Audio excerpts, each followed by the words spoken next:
आपणक अदालत रे बीजेपी उपरे आरोप अछि कि यांकर नेता माने सेना को अपमानित करिसंती। सुधांशु जी भारतीय जनता पार्टी नेता अच्छा मध्य प्रदेश रे सरकार रे मंत्री विजय शाह से कर्नेल सोफिया कुरेशी विषय जहाँ कहले ताहा निहाती निंदनीय अटे, निहाती लज्जाजनक कथा। यह कहले जे जो माने आमर झील मान सिंदूर लिभाइले आमे तांकर भौणी को पठाई तांकर एपरी अवस्था खराब कलु। देखंतु ये बहुत निंदनीय बयान आउ एइथिपाई से क्षमा भी मागिले, दुख प्रकाश भी कले। तथापि जहाँ अदालतर कार्यक्रम जहाँ हब ता उपरे एक्शन जहाँ भी नियम संगत हब ता निश्चय हब। किंतु आपन को लागुन जे बीजेपी को बाहर कर देबा उचित थिला तांको कान को धरी। देखंतु ये बहुत सफा कथा, से क्षमा मागिछंती, दुख प्रकाश करछंती।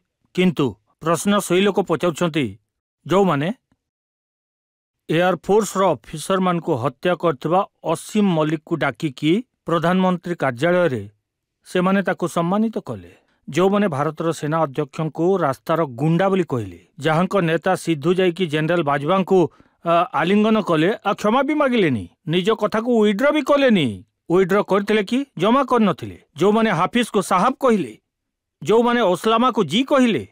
आउ तो आउ भारतर संसद उपरे जो होइतिला अटैक सेठी हेतिबा शहीद लोकंक परिवार लोक मेडल फेरी देले, काहेकि सुप्रीम कोर्ट रु केस आसिला परे भी अफजल गुरु को फांसी हेलानी 7 वर्ष, तांको आखिरे लुह भी आसिलानी। बटियालिया हाउस रो आरोपी को पई आस्थिले, सेठी पई सेनार सूर्य पई आ सेनार सम्मान पई जो प्रकार प्रतिबद्धता भारतीय जनता पार्टी और मोदी जी अच्छी मत लगुच प्रश्न उठेबा ठीक कथा। आपन सब कथा मु मानि नेउची, किंतु जहाँ विजय शाह मामला रे आपन कहउचंती two wrong to make right, तो 50 भूल करथिबो कांग्रेस, किंतु बीजेपी एपरी केमिति कला। देखंतु एई निंदनीय बयान उपरे निश्चित पार्टी याकू गंभीर रूप रे नेइछि, जदियो क्षमा मगा जाइछि तथापि जहाँ कोर्ट रो कार्रवाई हबो सेटा शिरोधार्य हबो। किंतु प्रश्न पचारवा लोक तो तांको पचारिबा पे चाहिए, आपन तो खोलेआम आतंकी को झियो बोली कहिथिले, इशरत जहाँ को बेटी कहिथिले कि नहीं। आ ये तो आपन को सरकार समय रथिला, याठुआ कौन बड़ थट्टा ही पारे कि कांग्रेस सरकार समय रे आईबी इशरत जहाँ को आतंकी कहला, आउ आईबी पुणी सीबीआई ता स्टैंड चेंज कर देला, आईबी किंतु जमा करलानी सेटा। माने कांग्रेस सरकार रो इंटेलिजेंस ब्यूरो कहूतला इशरत जहाँ आतंकी और नेता कहूतले से झियो। तो मते लागुची एमिति प्रकार भावनात्मक विषय उपरे ए जो घास मूल रे पहाड़ को लुचेबार चेष्टा करछंती सेठु टिके दूरे रुहंतु। सेना सैनिक और कर्नल कुरेशी और तांको पूरा परिवार रो जहाँ परंपरा अच्छी भारत रो सेना सहित तार भारतीय जनता पार्टी और पूरा भारत हृदय रु सम्मान करुछि। मत लगुच बीजेपी को विजय शाह विरुद्ध में तुरंत एक्शन नेबा उचित थिला। आपण असहाय हो पारंती मु नुहे, मु आपणकर एही कथारे सहमत नुहे भाई, सेटा आपन को विचार हे पारे, किंतु मो मानिबा कथा आपण भी दीटा दोष कहंतु आ तापर निर्णय नियंतु। देखंतु आउ जण नेता अछंती मध्य प्रदेश रो, से भी सी कहले जे सेना को नतमस्तक हो जावा उचित मोदी जी को आगरे। नहीं नहीं नहीं नहीं, ये से कहि नथिले, केबे भी नुह आ केबे हे भी पारिबनी। से कहितले जे से निज पई कहितले जे आमे सेना आगरे भी नइछु और मोदी जी को आगरे भी। एथिपाई कांग्रेस कहउछि जे जो तिरंगा यात्रा बाहर करछि बीजेपी, जो सेना माने जो पराक्रम कले, सेना माने जो शौर्य देखाइले तार क्रेडिट नेबा पई। एइटा सही कांग्रेस जोटा हमास पई बाहरुतुवा यात्रा गुडा को अभिव्यक्तर स्वतंत्रता और संवेदनार शिला बतैथिले। हिजबुल्लाह रो पक्षरु श्रीनगर रो हेकी लखनऊ पट देई हैदराबाद को जीवा यात्रा गुडा को ये कहले साहब ये तो संवेदनार प्रतीक और भारतीय सेनार अप्रतिम प्रदर्शनर बाहरी तिरंगा यात्रा को बढ़िया प्रतीक कहिथिले। आपण पचारंतु गाजा विषय यांको ट्वीट देखंतु कौन लिखुचंती, ऑल आइज ऑन रफा आउ गाजा रे कहंती क्राइम अगेंस्ट ह्यूमैनिटी आउ कौन कौन ना अमका ढिमका सब ए सब लिखि दउचंती, किंतु सेनार सूर्यर कथा कहिदेले तांको समस्या हे जाउची। मु गोटे कथा कहबी, गोटे नो अनेक डिबेट रे आपण जाई कि पचार दियंतु। सेनार सूर्यर कथा आसिले मु पचारली भाई 71 रो वार रे एठी आम जज सार भी बसचंती, तांकोठु बेसी ज्ञान तो मोर नाही। पारा 2 फोर्स को किए लीड करथिला ढाका रे, केते बड़ ऑपरेशन थिला, सीधा हमें ढाका रे पारा ट्रुमल फ्लूट कर देले जनरल जैकब, के ना भी कहि पारलेनी। East of the eastern east commander जे चीफ थिले जगजीत सिंह अरोरा, साइन करेले तांकर श्रेय नथिला, जैकब श्रेय नथिला, सैम मानेकशॉ ना नथिला। समस्त भितर केवल गोटे नाम मन पड़े, इंदिरा गांधी। माने सेतेबेले सब इंदिरा गांधी करथिले, आमे सेतेबेले कहि नथिलु, आमे केबे श्रेय ही नैनु। तीनटा कथा देखंतु, 2016 रे प्रेस कॉन्फ्रेंस किए कले, जनरल मिलिट्री ऑपरेशन। 2019 रे किए कला, एयर फोर्स वाला। 2025 रे किए कला, सेनार 2 जण झियो, आमर 2 जण ऑफिसर। तो आमे राजनीति करनु, सेना सेटा कला, आमे तांको बतेइलु। सेना हमको बतेला, आमे कहलु बहुत बढ़िया कल। राजनीति से माने करछंती जे सबुले श्रेय नेबाकू चेष्टा करछन। एबे तो से कहउछंती जे मोदी जी श्रेय नेबा पई चेष्टा करछंती ऑपरेशन सिंदूर रो। देखंतु, मोदी जी को कार्यकाल रे सेनार मनोबल भी बढ़ी, आत्मबल भी बढ़ी, आउ जो सैन्य बल अच्छी सेटा भी बढ़ी। आमे भी कौन सी कथार श्रेय नेबाकू चेष्टा करिनु। कारण होउची जे सेनार पक्ष रे जो परि भाबे आम सरकार आसीबा परे, छोट गोटे उदाहरण देवी, एटॉमिक एक्सप्लोजन अटल जी समय रे हेतिला, 74 भी हेतिला। कौन अंतर थिला?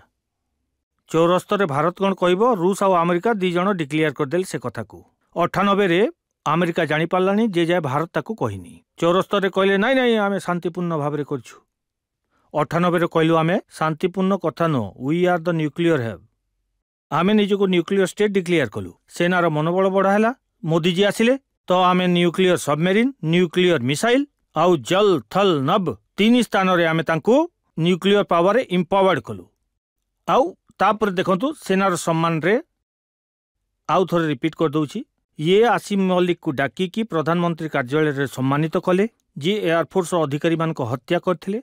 मोदी जी कहा डाकी 2015 रे वीर अब्दुल हमीद शहादत 50तम वर्षगांठ है, तो तांको पूरा परिवार को डाकी प्रधानमंत्री भवन रे तांको सम्मानित कराला, प्रशंसा कराला। सेनार सम्मान एमिति करा जाए ना कि सीए ये कौन कहते, zero tolerance on human right, माने सेना उपरे कार्रवाई चली थाउ। आमे कहलु जीरो टॉलरेंस ऑन टेरर। यांको दौर रे बुझे दिल वाली सरकार और बंधे हाथों वाली सरकार होतला, एबे जिंदा दिल सरकार आ खुले हाथों वाली सरकार अछि। आ गोटे प्रश्न सुनि परिबे जनतांकर, पाकिस्तान सब आवाम कहती जिहाद आउ सेमानकर संपूर्ण भाव हारी जिबा परे मध्य तांकर आर्मी चीफ मुनीर कहउछंती जे एटा होची अल्लाहकर कृपा।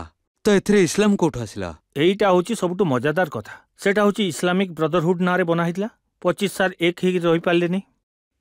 किए माइला जाए कि बंगाल बांग्लादेश रे, माने से समय ए पाकिस्तान रे जनरल टिक्का खां से कौन मुस्लिम नथिले कि? And it was same who was name as butcher और बांग्लादेश 73 से बेलूचिस्तान जाए कि सही कथा कले।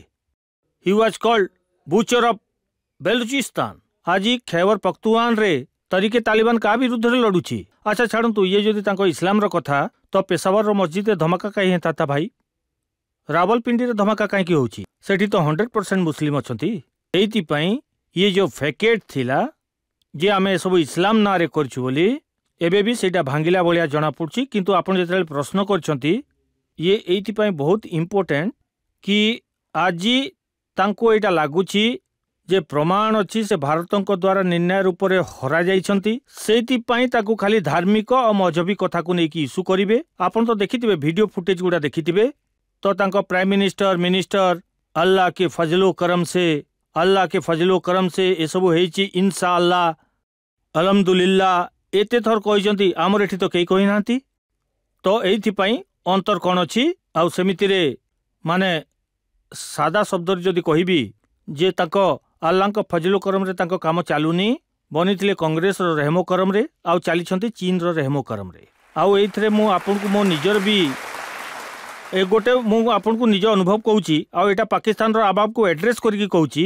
मते विदेश रे पाकिस्तान रो जणे नेता देखाई थिले, तो एमती कथा चलतिला। तो मु कहली गोटे कथा कहंतु, आजादी पर एते वर्ष हो गला, पार्टीशन परे आपनको कोन लागुची? आपण हरई छंती ना पाई छंती? पाकिस्तान रो इंटेलिजेंसी कोन भाबुची? तो जानी छंती से कोन कहले? सत सत कहबी पाकिस्तान रो इंटेलिजेंसी कोन कहूची? मु कहली कहंतु। से कहले पाकिस्तान रो इंटेलिजेंसी कहिचे आमे आजाद हेलु केबे? तो मु कहली आजाद जदि ही नांती तो तेबे and now mark the word. से कहले 47 पूर्वरु हम पावर सेंटर लंडन थिला, तापरे वाशिंगटन हे गला, सेटा एबे बीजिंग चलीछि। से कहले आमको तो स्वाधीनता केबे मिली ही नहीं। ख्वाजा आसिफ ठू नहीं कि जनरल मुशर्रफ कही सारी he was doing the dirty work western countries. माने आज भी आपण देखि नियंतु जो देश भिक मागुछि ता संगे ट्रेड रो कथा कौन होउचंती। बहुत कंपनी जाइकी सेठी बंची थिबा मिनरल गुड़ा भी नहीं आसीबा कथा। चाइना सीपेक ऊपर पूरा का पूरा कब्जा कर देलानी। माने मु कहबी गोटे लोक कथाटे अछि, मु का असम्मान करबा को चाहुनी। कथाटा होछि नंगा नहाएगा क्या और निचोड़ेगा क्या। किंतु एठी जहा बळी जाइछि रक्त भी शोषिबारे लागिलेनी। सेइथिपई तो मु कहूछि आज पाकिस्तान रो स्थिति कोन हे गलानी आउ याकू ता विचार ही से जगह रे पहुंचैछि।